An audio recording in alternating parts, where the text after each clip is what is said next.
Welcome to the mix, lovelies and friends. And I'm sending out a happy Mother's Day to all the beautiful mothers across the world.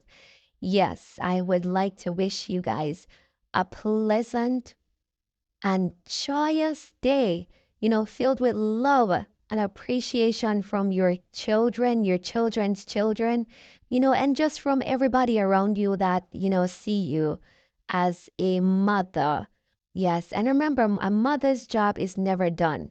It's something that continues throughout the years, even when your child or your children are older. And so today, I just want to send my appreciation to all of you all and just say to you guys to continue doing what you're doing, the best that you're doing, and putting out, the best foot forward for your children.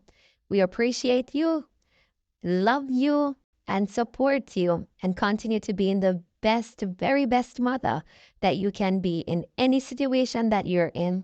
Because your children, they look up to you, and other children, they look up to you as well. So have yourself a beautiful day today. Cock up your foot, enjoy yourself. Today's your day, okay? Even though every day should be, your day, but today is your special day. Enjoy now and take this from me. Live, love, laugh, and just be merry today. Have a wonderful day, guys.